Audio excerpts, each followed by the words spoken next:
एक युवक अपने गुरु के पास वर्षों तक रहा, लेकिन गुरु ने उसे कभी कुछ करने के लिए नहीं कहा।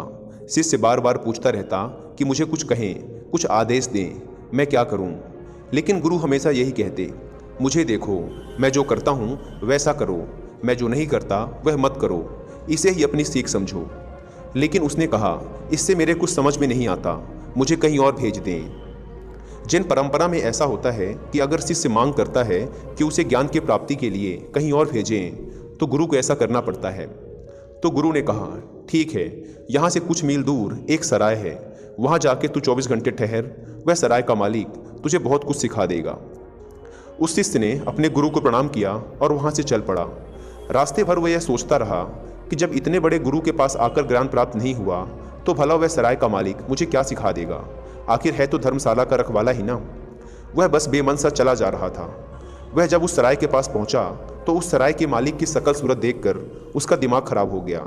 उसने सोचा कि भला यह मुझे क्या सिखाएगा। लेकिन क्या 24 घंटे तो रुकना ही था, गुरु का आदेश था।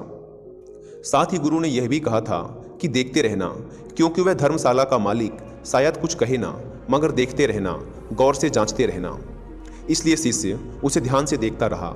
उसने देखा कि वह दिन भर धूल झाड़ता रहा। धर्मशाला में कोई आया, कोई गया, कभी नया कमरा साफ करता, कभी कोई पुराना कमरा साफ करता। बस वह दिन भर धूल ही झाड़ता रहा। शाम को बर्तन साफ करता रहा। रात 11-12 बजे तक वह देखता रहा कि वह सराय का मालिक बस बर्तन ही साफ करता रहा। वह बर्तन साफ करता करता ही सो गया।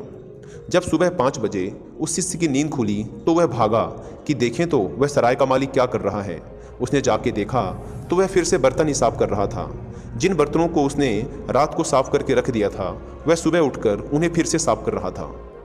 यह सब देखकर उस शिष्य से रहा नहीं गया। वह उस सराय के मालिक के पास पहुंचा और उसे हाथ जोड़कर कहा, महाराज, सब तो ठीक है और मैं आपसे ज़्यादा ज्ञान की उम्मीद भी नहीं रखता, लेकिन आप मुझे इतना तो बता दें कि ये साफ किए हुए बर्तन आप दोबारा फिर से क्यों साफ कर रहे हैं? उस सराय के मालिक ने कहा, रात भर भी बर्तन रखे रहें तो धूल जम जाती है। उपयोग करने से ही धूल नहीं जमती, रखे रहने से भी धूल जम जाती है, समय के बीतने से धूल जम जाती है। यह बात उस शिष्य के समझ में नहीं आई। वह गुस्से में अपने आश्रम वापस लौट गया और गुरु के पास जाकर चिल्लाते हुए बोला, आपने मुझे कहाँ भेज दिया था? उस इंसान के पास, उससे क्या सीखना? वो तो हद पागल इंसान है। वह तो बर्तनों को ही घिसता रहता है। रात 12 बजे तक बर्तन साफ करता रहा और सुबह उठकर फिर से उन्हीं रात को साफ किए हुए बर्तनों को दोबारा साफ करने लगा। गुरु ने कहा, तू भी यही करना समझ, इसलिए तुझे वहाँ भेजा था।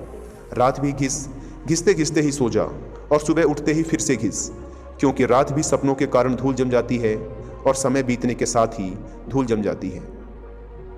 दोस्तों, इस कहानी में जिन मास्टर अपने शिष्य को सिखाना चाहते थे कि समय बीतने के साथ हमारे दिमाग में नकारात्मक विचारों, हीन भावना, हिंसा, क्रोध आदि की धूल जम जाती है। इसलिए इस धूल को रोज़ साफ करते रहना चाहिए, क्योंकि हमारा दिमाग ऐसा ही बनाया गया है। अगर इसमें कुछ पॉजिटिविटी नहीं डालेंगे तो ये निगेटिविटी को अपने आप ही आकर्षित कर लेता है। यहाँ जैन मास्टर सिखाना चाहते हैं कि अगर हमें अपने लक्ष्यों को प्राप्त करना है तो अपने आप को हमेशा याद दिलाते रहें कि आप कौन हैं, आपके लक्ष्य क्या हैं और आप क्या पाना चाहते हैं। क्योंकि समय के साथ नकारात्मक विचारों की धूल हमारे लक्ष्य को धुंधला करती चली जाती है। इसलिए यदि लाइफ में कुछ भी अचीव करना है तो एक अचीवर की तरह, एक विजेता की तरह हमेशा खुद को याद दिलाते रहें कि आप कौन हैं, आपकी मंजिल क्या है। इसलिए जिन गुरु ने शिष्य से कहा, तू भी अपने मन को लगातार साफ कर, दिन भी साफ कर और रात भी साफ कर, साफ करते करते सो जा और उठने के बाद भी साफ कर, अगर तुझे असल में ज्ञान और शांति प्राप्त करनी है तो।